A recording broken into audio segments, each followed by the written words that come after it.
പുതിയ വീട്ടിലേക്ക് താമസം മാറിയതിനു ശേഷം കറണ്ട് ബില്ല് ഭയങ്കരമായിട്ട് കൂടിയിട്ടുണ്ടെന്ന് പലരും പറയുന്നത് കേൾക്കാം. ഇതെന്തായിരിക്കും ഇതിന്റെ സത്യാവസ്ഥ അല്ലേ? പഴയ വീട്ടിലായിരുന്ന സമയത്ത് നമുക്ക് 2000 ആയിരുന്നു കറണ്ട് ബില്ല് വന്നുകൊണ്ടിരുന്നത്. ഇപ്പോൾ അത് 5000, 6000 ഒക്കെ ആയിട്ടുണ്ട്. എന്നാൽ അന്നത്തെ പോലെ തന്നെയാണ് ഞങ്ങളുടെ ഉപയോഗം. കുറച്ച് ലൈറ്റുകളുണ്ട്, ഫാന്, മോട്ടർ, അങ്ങനെയുള്ള കാര്യങ്ങൾ തന്നെയാണ്. പക്ഷേ ഇപ്പോൾ കറണ്ട് ബില്ല് വരുന്നത് 6000 ആണ്. ഇത് സ്ഥിരം കേൾക്കുന്നതാണ്. ഒരുപാട് കംപ്ലൈൻറ്റുകൾ അറ്റൻഡ് ചെയ്യാൻ പോകുന്ന സമയത്തും അല്ലാതെയൊക്കെ എനിക്ക് കോൾ വരുന്നൊരു കാര്യമാണ്. എന്തുകൊണ്ടാണ് പുതിയ വീട്ടിലോട്ട് മാറുമ്പോൾ നമുക്ക് കറണ്ട് ബില്ല് കൂടുന്നതെന്ന് നോക്കിയാലോ?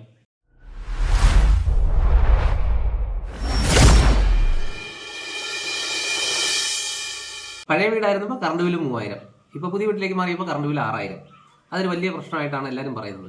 ഇത് പറയുമ്പോൾ അവർ പ്രത്യേകം പറയുന്ന ഒരു കാര്യമുണ്ട്. ഇപ്പോൾ ഉപയോഗിക്കുന്ന എല്ലാം LED ലൈറ്റുകളാണ്, അതുകൊണ്ട് കറണ്ട് കുറച്ച് മതി എന്നാണ് പറഞ്ഞിരിക്കുന്നത്. അത് ചിലപ്പോൾ ആ ബിൽഡിംഗ് ഇലക്ട്രിക്കൽ വർക്ക് ചെയ്തവരോ ആ ബിൽഡിംഗ് കോൺട്രാക്ടേഴ്സ് ഒക്കെ പറഞ്ഞതായിരിക്കാം വളരെ കുറച്ച് കറണ്ട് മതി എന്നുള്ളത്. ഞാൻ മിക്ക സ്ഥലങ്ങളിലും, അതായത് നമ്മൾ കംപ്ലയിൻറ്റ് അറ്റൻഡ് ചെയ്യാൻ പോകുന്നിടത്തൊക്കെ കേൾക്കുന്ന ഒരു കാര്യമാണിത്. അതായത് കംപ്ലയിൻറ്റ് അറ്റൻഡ് ചെയ്യുന്നതിൻ്റെ, അതായത് RCC ട്രിപ്പിൽ പരിഹരിക്കുന്നതിൻ്റെ കൂടെ തന്നെ കേൾക്കുന്ന ഒരു പ്രശ്നമാണിത്.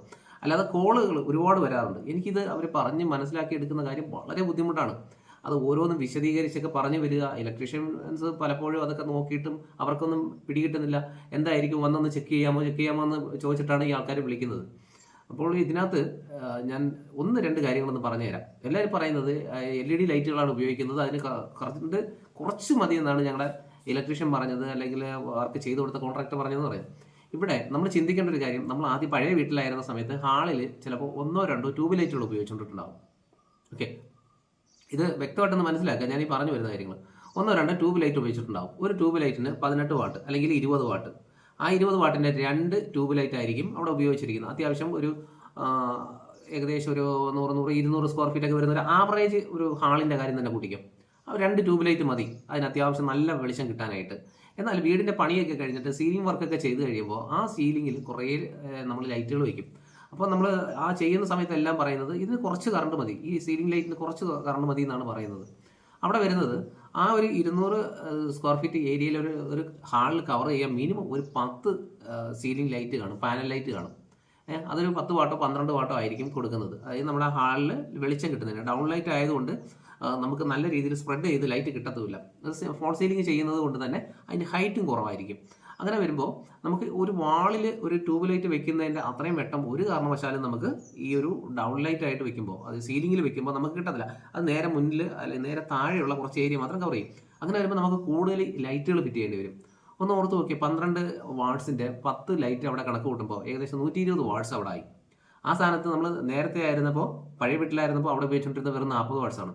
പക്ഷേ ഇവരെല്ലാം ചിന്തിച്ചിരിക്കുന്നത് ഈ LED ലൈറ്റുകൾക്ക് കറണ്ട് വേണ്ട എന്നുള്ളൊരു ചിന്താഗതിയാണ്. കറണ്ട് വേണ്ടെന്നല്ല, ലൈറ്റുകളുടെ വാട്ട്സ് തീരെ കുറവാണ്, ശരിയാണ്. നമ്മൾ ട്യൂബ് ലൈറ്റിനെ അപേക്ഷിച്ച് നോക്കുമ്പോൾ 20 വാട്ടാണെങ്കിൽ ഒരു പാനൽ ലൈറ്റ്, ഒരു റൗണ്ടോ ഒരു സ്ക്വയറോ വരുന്ന ഒരു പാനൽ ലൈറ്റിന് 12 വാട്ടൊക്കെയാണ് നമ്മൾ ആവറേജ് ഉപയോഗിച്ചുകൊണ്ടിരിക്കുന്നത്. അവിടെയും സംഭവിക്കുന്നത് പക്ഷേ എണ്ണത്തിൽ അത് കൂടുതലാണ്. അത് കൂടാതെ തന്നെ പിന്നെ ചെറിയ ലൈറ്റുകൾ ഉപയോഗിക്കും. 3 വാട്ടിൻ്റെയോ 6 വാട്ടിൻ്റെയൊക്കെ പാനൽ ലൈറ്റുകൾ നമ്മൾ യൂസ് ചെയ്യുന്നുണ്ട് ആ ഒരു സീലിങ്ങിന് ഒരു ഡെക്കറേഷൻ കിട്ടാനായിട്ട്. പിന്നെ അതിൻ്റെ കൂട്ടത്തിൽ LED സ്ട്രിപ്പ് യൂസ് ചെയ്യുന്നുണ്ട്. ഈ സ്ട്രിപ്പിനൊക്കെ നല്ല വാട്ട്സ് എടുക്കുന്ന സാധനങ്ങളാണ്, നല്ല പവർ എടുക്കുന്ന സാധനങ്ങളാണ്. ഇങ്ങനെ തന്നെയാണ് റൂമിലൊക്കെ ഫോൾ സീലിംഗ് ചെയ്തിട്ടുണ്ടെങ്കിലും റൂമിൽ 12 വാട്ടെന്ന് വെച്ചാൽ ഒന്നും ആവില്ല. റൂമിലൊക്കെ 4 ചിലപ്പോൾ ലൈറ്റുകളായിരിക്കും കൊടുക്കുന്നത്. ആ 4ൻ്റെ കൊടുക്കണമെങ്കിൽ അവിടെ ഒരു 16 വാട്ടോ 18 വാട്ടോ ഒക്കെ ആയിരിക്കും 4 ലൈറ്റ് കൊടുക്കുന്നത്. അപ്പോൾ ഇങ്ങനെ വരുമ്പോൾ നമുക്ക് ഈ പല തുള്ളി പെരുവെള്ളം എന്ന് പറയുന്ന പോലെ ഈ ഒരു വാട്ട്സ് അങ്ങ് കൂടിപ്പോയിക്കൊണ്ടിരിക്കും. അപ്പോൾ അതിൻ്റെ കൂട്ടത്തിൽ നമുക്ക് വരുന്നത് ടെലിസ്കോപ്പിക് ബില്ലിംഗ് ആണ്. KSEBയുടെ ഓരോ 50 യൂണിറ്റിനനുസരിച്ചിട്ട് നമ്മൾ ഉപയോഗിക്കുന്ന ആ യൂണിറ്റിൻ്റെ റേറ്റ് കൂടിക്കൊണ്ടേയിരിക്കും. നമ്മൾ ഏറ്റവും കുറഞ്ഞ റേറ്റാണ് നമ്മൾ എപ്പോഴും അറിയപ്പെടുന്നത്. പക്ഷേ നമ്മൾ കൊടുത്തുകൊണ്ടിരിക്കുന്നത് ചിലപ്പോൾ 7 രൂപയ്ക്ക് മുകളിൽ 8 രൂപയ്ക്ക് മുകളിലൊക്കെ ആയിരിക്കും ഒരു യൂണിറ്റിന് കൊടുത്തുകൊണ്ടിരിക്കുന്നത്. അതുകൂടാതെ നമ്മുടെ ഉപയോഗം അല്പം കൂടി വരുമ്പോൾ അത് TODയിലോട്ട് മാറുകയും ചെയ്യും. അങ്ങനെ വരുമ്പോഴത്തേക്കാണ് ബില്ലിൽ പെട്ടെന്നൊരു വ്യത്യാസം വരുന്നത്. ഇപ്പോൾ ഇത് ഒരുവിധം എല്ലാവർക്കും മനസ്സിലായിട്ടുണ്ടെന്നാണ് ഞാൻ വിശ്വസിക്കുന്നത്. അപ്പോൾ LED ലൈറ്റുകൾക്ക് കറണ്ട് വേണ്ട എന്നുള്ള ചിന്താഗതി അത് തെറ്റാണ്. LEDകൾക്ക് പവർ വേണം.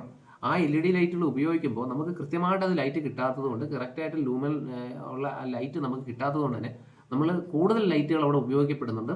ആ ഉപയോഗിക്കപ്പെടുമ്പോൾ നമ്മൾ ഒരിക്കലും അത് നമ്മുടെ കണക്കിലേക്ക് ഉൾപ്പെടുത്തുന്നില്ല എന്നതുകൊണ്ട് മാത്രമാണ് നമുക്ക് തോന്നുന്നത് കറണ്ട് ബില്ല് കൂടി പോകുന്നു എന്നുള്ളത്. പിന്നെ ഈ കറണ്ട് ബില്ല് കൂടുന്നു എന്ന് പറയുന്നവർക്ക് ഞാൻ എപ്പോഴും പറയുന്ന ഒരു കാര്യമുണ്ട്, വയറിങ്ങിൻ്റെ എന്തെങ്കിലും പ്രശ്നമാണോ എന്ന് മനസ്സിലാക്കാനായിട്ട് നമുക്ക് ഉപയോഗിക്കാൻ പറ്റുന്ന ഏറ്റവും ലളിതമായിട്ടുള്ളൊരു മാർഗ്ഗം എന്ന് പറയുന്നത് നമ്മുടെ വീട്ടിൽ ഉപയോഗിക്കുന്ന RCCB അറിയാലോ, നമ്മുടെ സേഫ്റ്റിക്ക് വേണ്ടിയിട്ട് വെക്കുന്ന, നമുക്ക് ഒരു ഇലക്ട്രിക് ഷോക്കോ മറ്റോ കിട്ടിയാൽ നമ്മുടെ അപകടത്തിൽ നിന്നും രക്ഷിക്കാൻ വേണ്ടി വെക്കുന്ന RCCB അത് കറക്റ്റ് വർക്കിംഗ് ചെയ്യുന്നുണ്ടോ നോക്കുക. അതിനകത്തൊരു ഒരു ടെസ്റ്റ് ബട്ടൺ കൊടുത്തിട്ടുണ്ടാവും. ടെസ്റ്റ് മന്ത്ലി എന്ന് അതിനകത്ത് എഴുതിയിട്ടുണ്ടാവും. അതൊന്ന് പ്രസ് ചെയ്ത് നോക്കുക. അപ്പോൾ ആ RCCB ഓഫ് ആവും. അപ്പോൾ അവിടുത്തെ സപ്ലൈ മൊത്തം കട്ടാവുകയും ചെയ്യും. അങ്ങനെ വർക്കിംഗ് ആണെങ്കിൽ ചെറിയ ഒരു കറണ്ട് ലീക്കേജ് വന്നാൽ പോലും, നമ്മുടെ വൈദ്യുതി നഷ്ടം വന്നാൽ പോലും അത് ഓഫ് ആവുകയൊക്കെ ചെയ്യും. ഇത്രയാണ് എനിക്ക് ഈ ഒരു സംഭവത്തെ പറ്റി പറയാൻ, കറണ്ട് ബില്ല് കൂടുന്നതിനെ പറ്റി ആൾക്കാർ വിളിക്കുമ്പോൾ എനിക്ക് പറയാനുള്ളത്. പിന്നെ നിങ്ങൾക്ക് എന്തെങ്കിലും സംശയങ്ങളുണ്ടെങ്കിൽ അവിടെ ഉപയോഗിക്കുന്ന ഉപകരണങ്ങൾ ഏതൊക്കെയാണെന്നുള്ളത് ഇലക്ട്രീഷ്യനോട് പറഞ്ഞു കൊടുത്ത് എത്ര മണിക്കൂർ ഉപയോഗിക്കുന്നു എന്ന് പറഞ്ഞു കൊടുത്തു കഴിഞ്ഞാൽ അവർ ഓരോ ദിവസത്തെയും ബില്ല് അല്ലെങ്കിൽ ഓരോ ദിവസം എത്ര യൂണിറ്റ് ഉപയോഗം വരും എന്നുള്ളത് കണക്ക് കൂട്ടി പറയുകയും ചെയ്യും കേട്ടോ. അപ്പോൾ കറണ്ട് ബില്ല് കൂടുന്നു എന്ന് സംശയമുള്ളവർ LED ലൈറ്റുകളാണ് ഉപയോഗിക്കുന്നത്, എന്നിട്ടും ബില്ല് കൂടുന്നു എന്ന് സംശയമുള്ളവർക്ക് ഇതൊരു കാര്യമായിട്ടിരിക്കട്ടെ. നിങ്ങൾ ഉപയോഗിക്കുന്ന ലൈറ്റുകളുടെ എണ്ണവും അതിൻ്റെ വാട്ട്സും കൂടെ കാൽക്കുലേറ്റ് ചെയ്ത് ഒരു തീരുമാനം എടുക്കുന്നതായിരിക്കും നല്ലത്. വെറുതെ വയറിങ്ങിനകത്ത് കിടന്ന് പണിഞ്ഞ് ആ വയറിങ് നശിപ്പിച്ച് ഉള്ള സാമ്പത്തികം കൂടെ നഷ്ടപ്പെടുത്താതിരിക്കുന്നതായിരിക്കും ഏറ്റവും നല്ലത്.